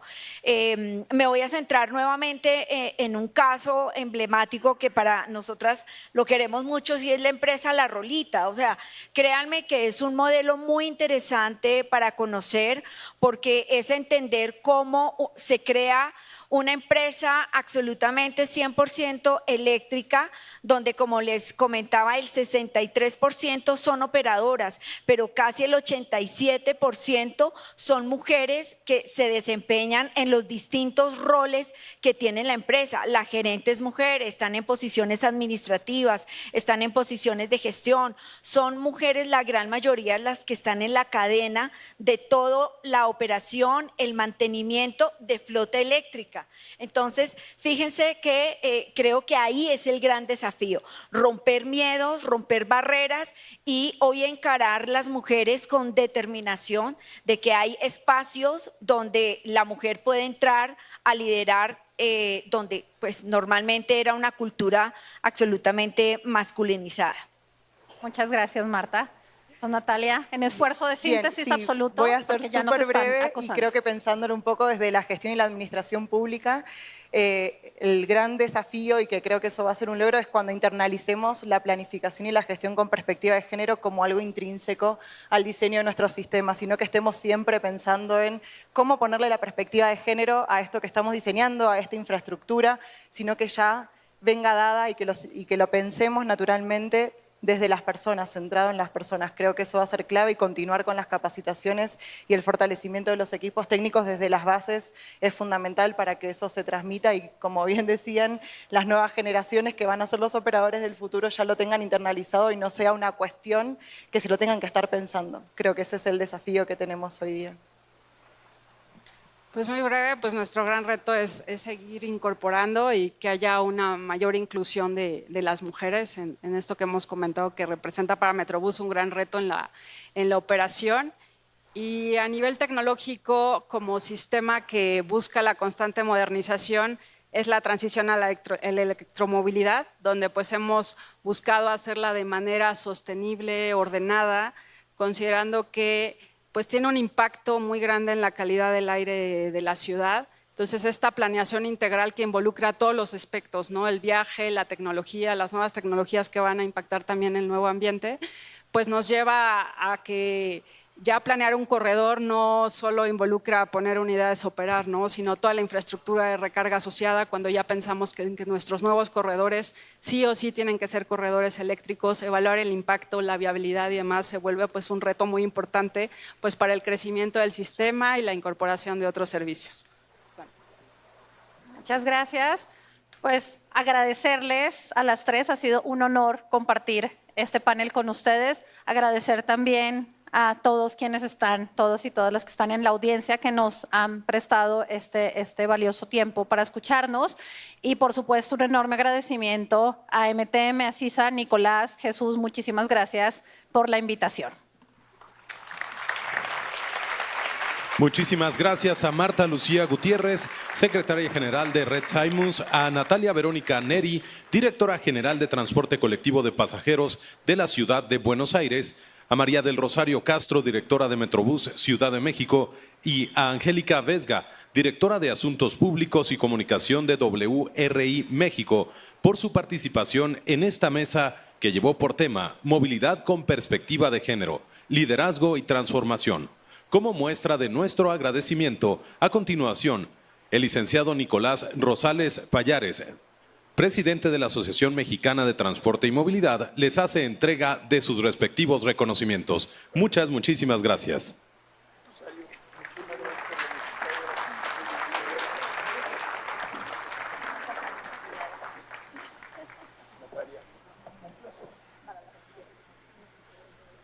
Invitamos a nuestro auditorio a permanecer en sus lugares. En unos momentos más continuamos con el programa de hoy. Estamos ya entrando en la recta final de este 17º Congreso Internacional de Transporte. Muchísimas gracias por permanecer con nosotros.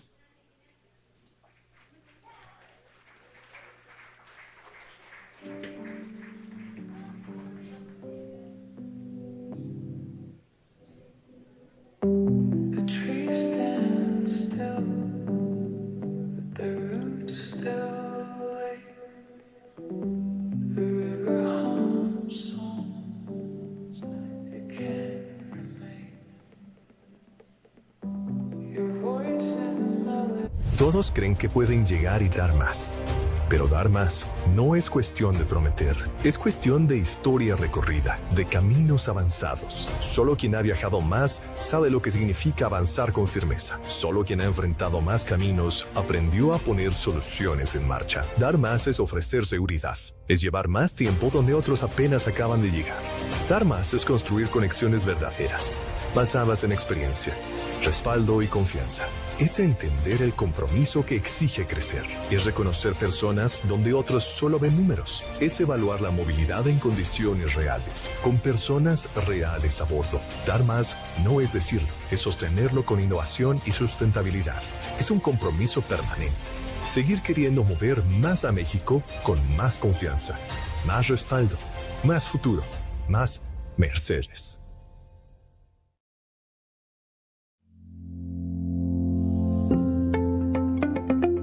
Cada recorrido que hacemos no solo mueve a personas, sino también sueños, esperanzas y oportunidades. La dedicación que ponemos en cada trayecto asegura que miles lleguen a su destino. Cada día, movilizamos oportunidades y sueños por cumplir. Grupo Sisa. Mejoramos experiencias de viaje.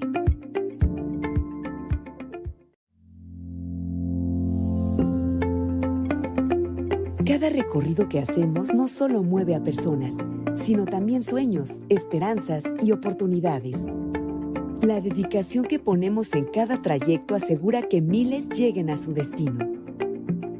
Cada día, movilizamos oportunidades y sueños por cumplir.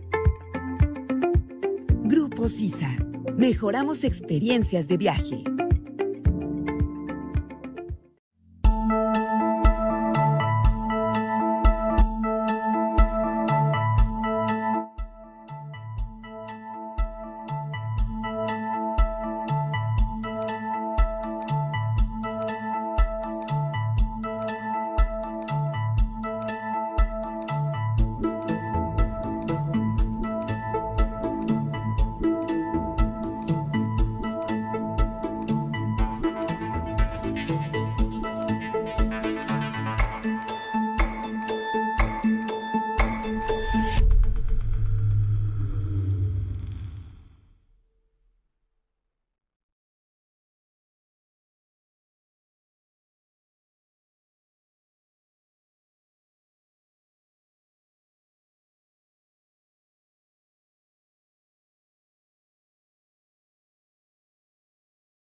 Gracias, gracias.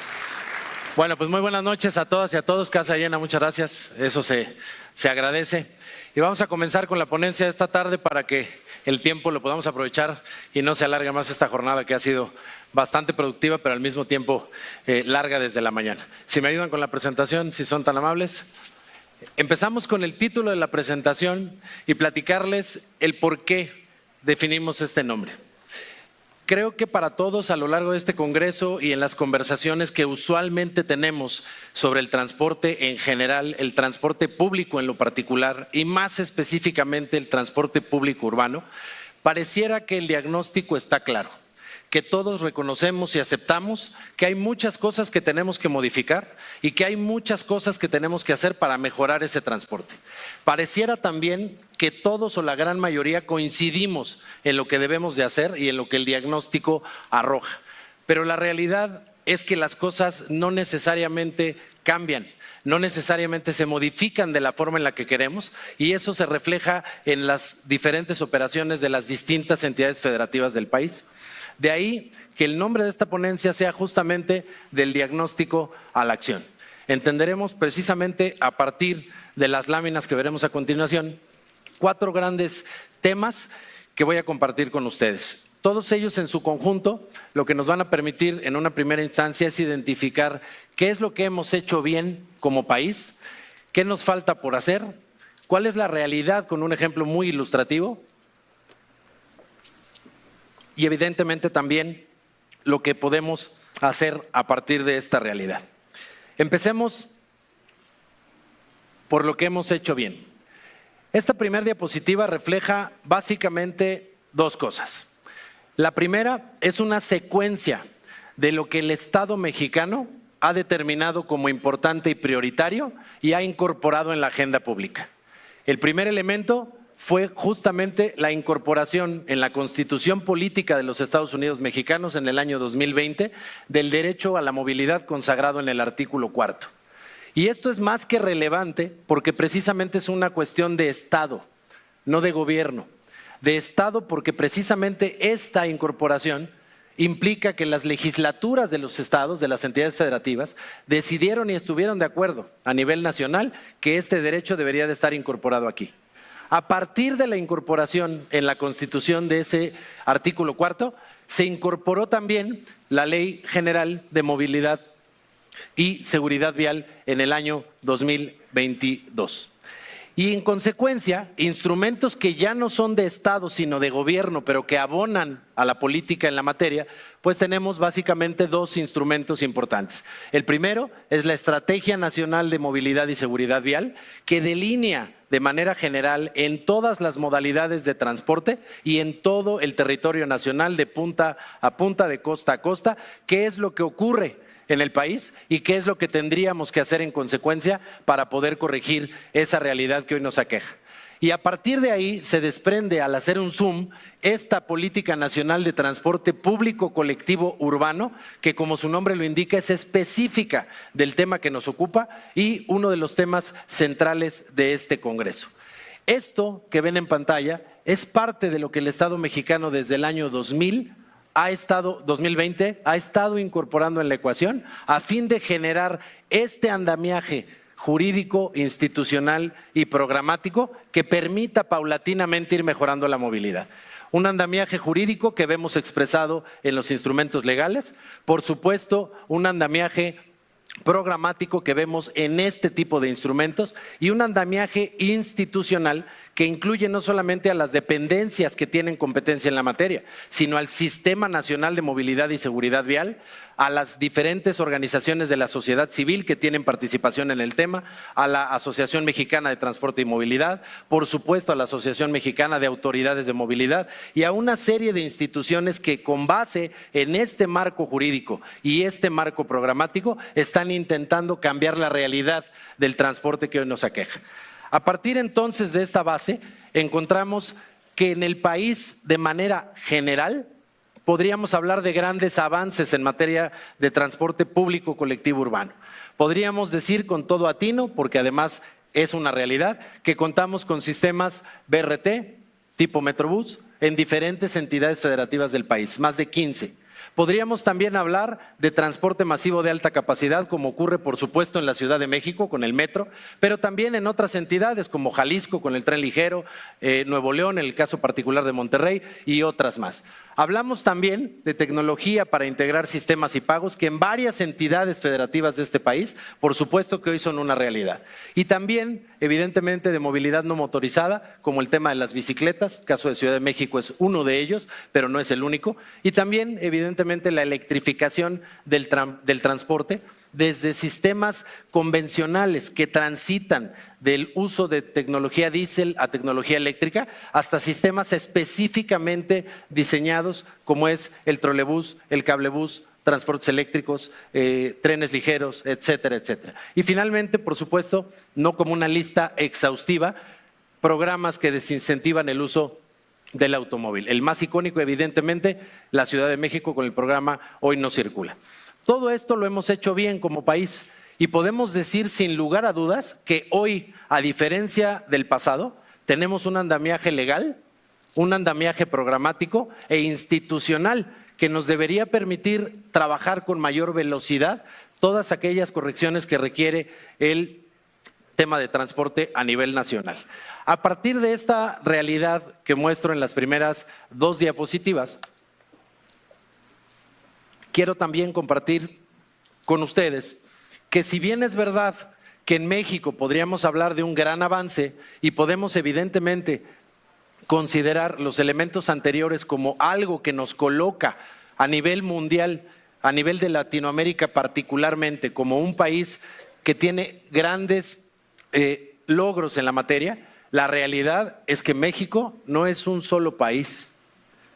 México son muchos Méxicos, distintos por su heterogeneidad. De costa a costa y de frontera a frontera tenemos características completamente diferentes. Estados cuya actividad económica se basa principalmente en las actividades primarias, agrícolas, ganaderas, estados completamente industrializados y otras entidades federativas que conjugan diferentes elementos como es por supuesto la Ciudad de México, Monterrey o Guadalajara. Sin embargo, en el transporte la realidad no es la misma para todas y hay entidades que ven coloreadas en color verde que por supuesto tienen un desarrollo en materia de transporte completamente diferente al de otras entidades federativas del país que se encuentran en una etapa de desarrollo distinta, que requieren soluciones diferentes y cuyo diagnóstico causal también es diferente. A partir entonces de la realidad que vivimos en el país, pues podemos, por supuesto, preguntarnos ¿y qué falta por hacer? Si hemos hecho bien varias cosas, si tenemos hoy un andamiaje jurídico, institucional, programático, tenemos muchas organizaciones discutiendo el tema, ¿qué falta? ¿Por qué es que desde el 2020 tenemos todas y todos los mexicanos el derecho constitucional, el derecho humano a la movilidad y por qué no todos podemos acceder a él de manera segura, eficiente, cómoda, etcétera, etcétera, etcétera? Y lo que arrojan los diagnósticos tenemos que entenderlo con toda claridad. El primero de ellos es el diagnóstico emanado precisamente de la Estrategia Nacional de Movilidad y Seguridad Vial. En pantalla tienen los diferentes elementos que ese diagnóstico arroja y que a la lectura del documento podemos detectar que precisamente coincide con lo que se ha venido discutiendo no solo en el marco de los trabajos de este Congreso, sino en general en las discusiones sobre movilidad y transporte. Y estos elementos que ven en pantalla, que implican, por supuesto, problemas en infraestructura, un uso excesivo y prioridad al vehículo privado respecto del transporte público, recursos limitados para el ejercicio operativo de las diferentes modalidades de transporte y, entre otros, inadecuados sistemas de actualización tarifaria, es parte de la realidad que reconoce el Estado mexicano a través de las organizaciones que se encargaron de la elaboración de esta estrategia y que por supuesto son coordinadas por dos dependencias del gobierno federal.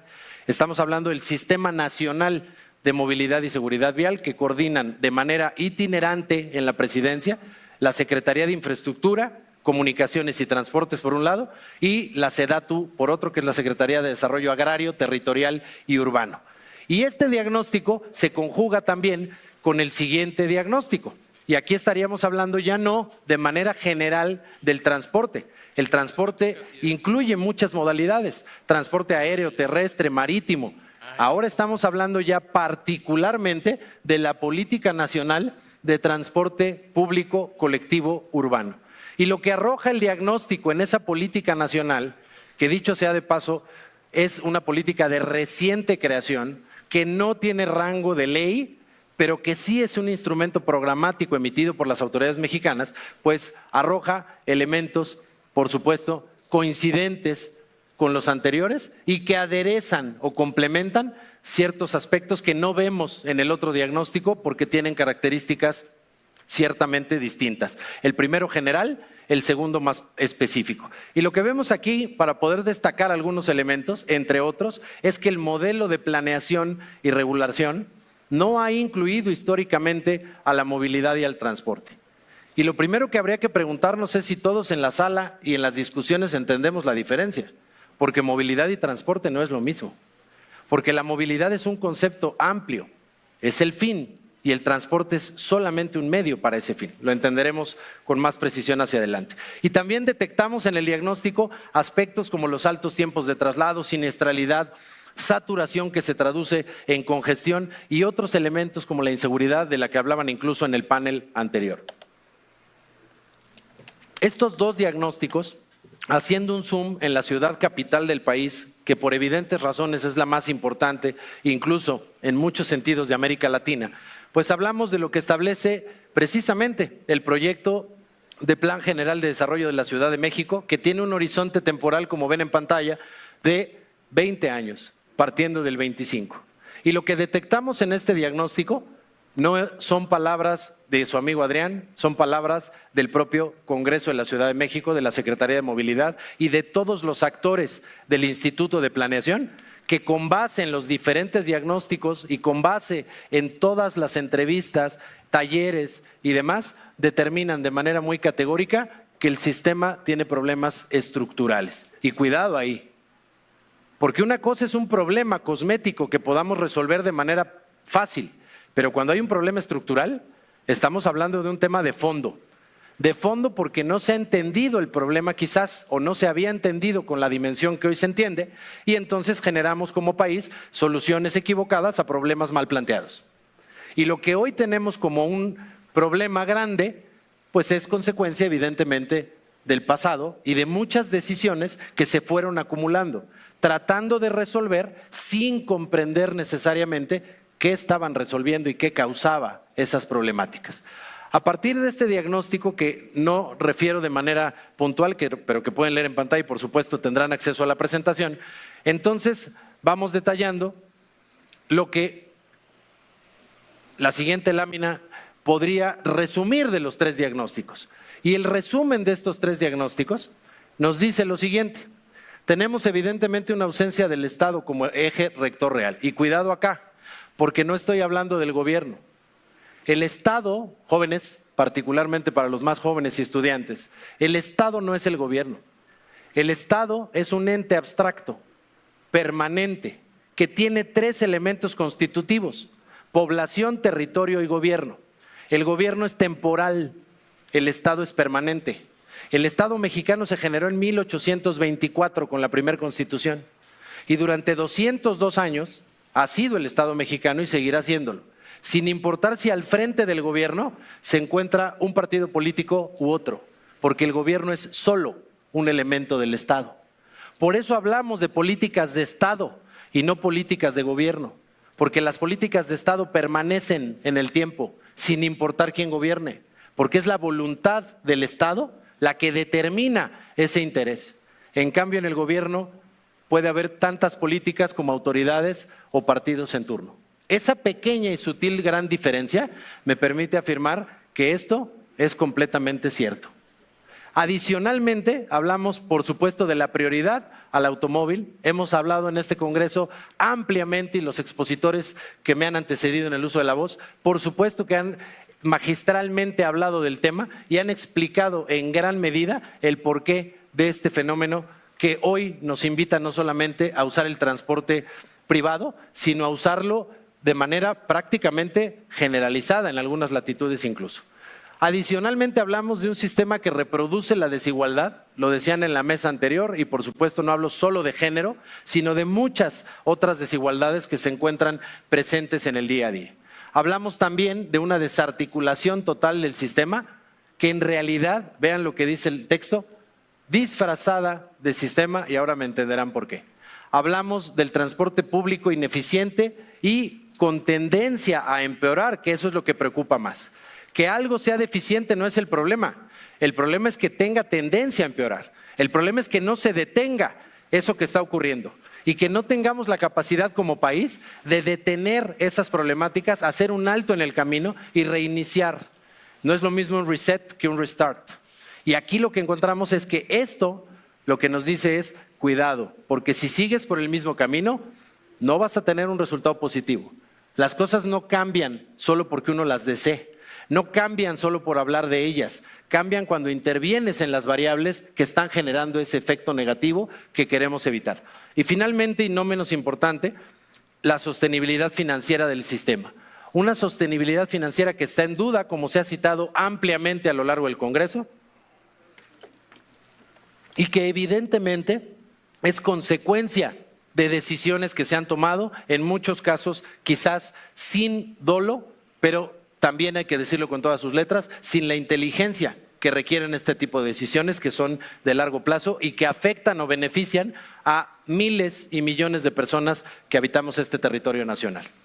A partir del diagnóstico, entonces, lo que podemos decir es, si hay cosas que hemos hecho bien en el país, si tenemos hoy un andamiaje que no teníamos, si ya sabemos cuál es el diagnóstico, porque incluso lo emiten las autoridades de este país, de la mano del sector y de muchas organizaciones de la sociedad civil que participaron, entre ellas, por supuesto, la MTM, la UITP, WRI y otras más que participaron en estos diagnósticos, bueno, entonces, ¿por qué carajos tenemos esta realidad? Y vamos a ver un ejemplo ilustrativo. ¿Y qué más ilustrativo de lo que pasa en el país que lo que ocurre en la Ciudad de México? Y precisamente por eso es que si nosotros vemos la Ciudad de México y hacemos un zoom, vamos a identificar de manera clara que la Ciudad de México, en el cambio constitucional que ocurrió hace tiempo y que le dio precisamente esa connotación de entidad federativa, lo que antes era el Departamento del Distrito Federal, después Ciudad de México y ahora Ciudad de México, pero con calidad de entidad federativa, establece de manera clara y categórica en los artículos 12 y 13 que ustedes y yo tenemos derecho a una ciudad habitable. ¿Y qué significa? Pues hay muchos conceptos detrás, pero de manera categórica establece esto, la propia Constitución. Y aquí hay particularmente dos elementos que vale la pena destacar y a los que les pido poner atención. El primero es el derecho a la movilidad. Por supuesto que al ser un derecho humano consagrado en la Constitución Nacional, pues tiene una réplica, les guste o no, a las entidades federativas. Y en este caso, de manera expresa, la Ciudad de México lo incorporó a la ecuación en su propia Constitución. Pero adicionalmente tenemos derecho al tiempo libre. El problema es que el tiempo libre y el derecho a la movilidad no se van a dar solo porque lo deseemos o porque está en un documento programático o jurídico, incluso siendo política de Estado. Recuerden que el amor está en la nómina y la política de Estado está en el presupuesto, no en la ley. Cuando vemos entonces el sistema de movilidad de la Ciudad de México, pensando que es la ciudad más avanzada de todo el país por los diferentes subsistemas que la componen, nosotros encontramos esto en el discurso, que tenemos un sistema integrado por el metro, por el metrobús, por RTP, por transportes eléctricos, por los centros de transferencia modal, por Ecobici, por cablebús y por todo el servicio de zonales y corredores. ¿Cierto? Sin embargo, un sistema se define como un conjunto de elementos independientes, pero que interactúan entre sí para buscar un fin común. Un sistema no es un conjunto de elementos que artificialmente se meten a una licuadora para que parezca que se articulan.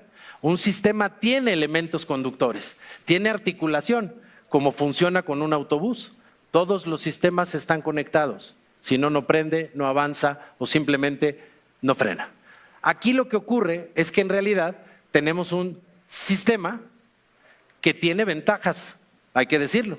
Un andamiaje jurídico e institucional sólido, por supuesto, hay una constitución, hay una ley de movilidad, hay un reglamento, hay una Secretaría de Movilidad, Metrobús, el ORT, transportes eléctricos, etcétera. Tenemos también muchos tipos de transporte diferentes en la ciudad. Por supuesto, movilizamos a millones de personas diariamente, eso no hay duda, es un hecho. Es accesible económicamente, tampoco hay duda. Y por supuesto, tenemos avances importantes en materia de movilidad sustentable, tanto con los autobuses eléctricos como con toda la red de transportes eléctricos que cada día crece más y por supuesto de la que Grupo Sisa es también no solamente pionero, sino el más grande en esta ciudad. A partir de ahí, ¿qué sucede en la práctica, en la realidad? Este es el presupuesto asignado al gobierno de la Ciudad de México, el presupuesto con el gasto neto total que ven en la barra color azul. El gasto neto total del gobierno de la Ciudad de México, incluyendo organismos públicos descentralizados, secretarías y cualquier otro, es decir, la administración pública centralizada y paraestatal, todo el gobierno para que quede claro. Y aquí estamos hablando de 313,385 millones de pesos para 2026. Repito la cifra, 313,385 millones de pesos. De esa cantidad, a la movilidad se le asignan 43,743 millones anuales, lo que representa en 2026 el 14%. Si ustedes revisan los estándares mundiales de asignación presupuestal, estamos incluso por arriba de varios países que tienen muy buenos sistemas de transporte. Uno preguntaría entonces, si la asignación presupuestal no es un problema porque se encuentra en los estándares, es el tercer presupuesto más grande de toda la ciudad, de todas las ramas. Cuando digo ramas me refiero salud, educación, transporte, seguridad. ¿Cuál es el problema entonces? Veamos. Si bien el presupuesto es insuficiente, a pesar de tener un buen nivel, insuficiente para la cantidad de gente, aquí es donde la cosa se empieza a complicar. Porque una cosa es destinar recursos para una actividad y otra cosa es la lógica de distribución interna. Y lo que ustedes están viendo en pantalla del lado izquierdo es justamente la cantidad del presupuesto total, es decir, de los 43,000 millones que se le asigna a cada subsistema, al metro, al servicio de zonales y corredores, le hace convencional, al Metrobús, a RTP y a todo lo que tiene que ver con transportes eléctricos. Y del lado derecho, lo que vemos es la cantidad de pasajeros que mueven anualmente cada uno de estos sistemas. Lo que ustedes ven entonces, y que es dramático de la ecuación, es que, por ejemplo, el metro de la Ciudad de México mueve tiene el 72% de presupuesto, pero solamente mueve al 27% de la población. Esto es, 101 millones de personas cada mes se mueven en el metro. Por supuesto que es una cantidad importante, sin duda, es una cantidad importante, es un sistema masivo y por supuesto que tiene costos de operación distintos a los de otros sistemas. Por supuesto que el costeo no es igual y no hay una fórmula lineal cuando hablas de sistemas diferentes. No cuesta lo mismo mover a un pasajero en el metro que en el Metrobús, en el Cablebús o en Ecobici. Sin embargo, donde podemos identificar errores grandes del diseño institucional, empieza precisamente aquí. Aquí encontramos las 30 empresas que han sido constituidas en este país en el tránsito de hombre camión a empresa y encontramos también las combis, microbuses y demás que siguen dando servicio sin ser empresa todavía en la figura hombre camión. ¿Y qué es lo que encontramos de presupuesto? Nada. Sin embargo, este 1%, ¿saben de dónde es? Ese 1% son 500 millones que se dedican en este año a la sustitución de flota para poder renovar parques vehiculares. Solamente, pero no para la operación. Cuando ese sistema es el que mueve a 210 millones de personas al mes, el doble que el metro, y recibe ningún tipo de apoyo. Ahora verán más adelante por qué. Adicionalmente, el Metrobús, que es un excelente sistema sin duda, con sus 7 líneas y los 17 operadores, recibe el 9% del presupuesto y mueve al 9% de los pasajeros totales. El problema no es Metrobús, el problema es que RTP tiene la misma cantidad que Metrobús, más de 3,000 millones de pesos anuales, y mueve solamente al 3%. Pero el problema no solo es que mueva al 3%, es que RTP está creado para ayudar a la gente en las periferias, para ayudar a la gente de menores recursos a transitar de manera no solo más rápida, porque tiene paradas específicas, sino además de manera económica. ¿Pero qué creen? Que yo encuentro RTP en Reforma y me puedo subir yo y se pueden subir ustedes. Es decir, el subsidio que el gobierno da para esa finalidad se desperdicia en gente que no necesita ese subsidio. Y ese sistema nos cuesta lo mismo que Metrobús. Y si vemos el otro sistema que está en la parte baja de la pantalla, que es trolebús, cablebús y tren ligero, pues vemos que tiene un 4% del total, pero evidentemente los costos de operación del trolebús, cablebús, tren ligero son superiores a los de RTP, lo cual evidencia entonces dos cosas que quiero que tomen como una primera conclusión de esta información que les comparto. La primera es, el presupuesto es insuficiente en función de las necesidades que tiene que cubrir. Siempre el presupuesto es relativo. No importa, Klaus, si hablamos de 1,000 millones o de 500, el problema es para qué son. Y cuando hablamos de 1,000 millones para atender una pandemia, no es nada. Pero si hablamos de 1,000 millones para otro tipo de fin, quizás sea una brutalidad. En el caso de movilidad, en una ciudad como esta, que en conjunto con el Estado de México tiene más de 20 millones de personas diariamente en su territorio, es claramente insuficiente. En segunda instancia, no solo lo es, sino está mal distribuido entre los diferentes modos de transporte. Y eso genera que el gobierno de la ciudad no asigne más recursos, porque la cantidad que hoy está en la ecuación es alta, pero con la lógica que ven en pantalla.